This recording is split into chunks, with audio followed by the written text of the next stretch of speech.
inay dhageystaan khudbadii madaxweynaha waa sharci waana dastuuri sanadkiina mar bay dhacdaa waxa la yaabahoo aan doonayaa in khalqigan Somaliland riski ay u gudbisaan ay maqlaan waxa ku hoos jira waxaan sharci ahayn oo la leeyahay saldhig military baan la galeynaa dawladda yaro imaaraadka la yiraahdo ee noo fasaxa waa ceeb weey waa qeyr dastuuri weey waxa lagu hadlana ma aha ayadoo labaad konton beesha hal la keeno way la gali karaan goolayaashuna bilha haystaan xaraf looga dul allaysu dul taago hal la eego wixii dan ah weeyo waxaanu halkan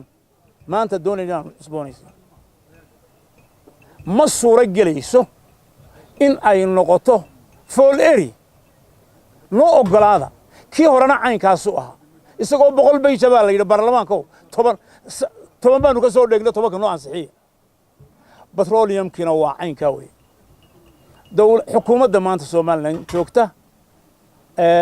waxa weeye xukuumad aad uga tallaabsatay qaynuunkii waxaanu leenahay qaynuunka ku soo noqdaan saldhiga haddii la isku afgaran waayo ama uu jidayn waayo dastuurba afti dadweynaha u taala intiina waa lagala ordayaa waxaanu leenahay oo aanu aad u dhaliilayna tallaabada xukuumaddu qaadayso ee wax ilmaha yari oo beeruyi qabka iyo garanayo ay golayaasha la hor imanayaan waxa fiicinayd inaan dadkii aad buu u dareemay dabadda iyo gudahaba saasa telefoonku u yaacaya maxaa dhacay saldhig muxuu yahay waxa weeye halkan laga duulaya imaaraadku saldhigu halkan ka sameeyay waa dawlad yar awood uma laha inay maamulaan kaas oo kale dad kala ka dambeeyay dawladda waa inba ka dambeeyay 70 kilomitir baa la leeyahay waa badda oo dhan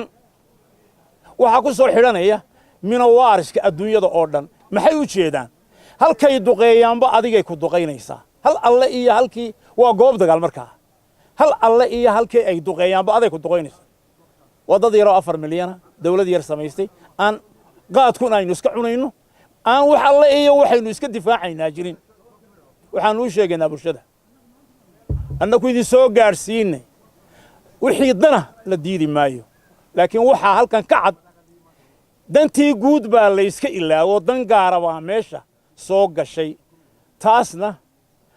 idinkaanu idin shaqeynaa saddexda golaba idinkay idin shaqeeyaan laakiin awoodda ugu dambaysa iyo xoogga bulshada reer Soomaaliland baale waxay diidayso iyo waxay doonaysaba waxaanu se idinka digaynaa in maanta haddii bahalka la ansixiyo ay goob dagaal tahay generaaladii oo dhan iyo nimankii military experts ka ahaadoo dhan way sheegeen inay tahay nin isqarxiyay haddaynu ogolaano saldhig military halkan laga sameeyo ninka saldhiga sameeyay imaaraadku guban maayo halka gubanaya laga aargoosanayo waa halkan waxa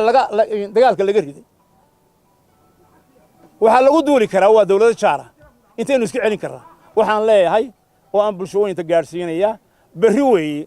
alaysa subax biqarib berri 12 weeye 12 kana sidaanu halkan uga diidanaano in la keeno. Assalaamu alaykum wa rahmatullahi wa barakatuh.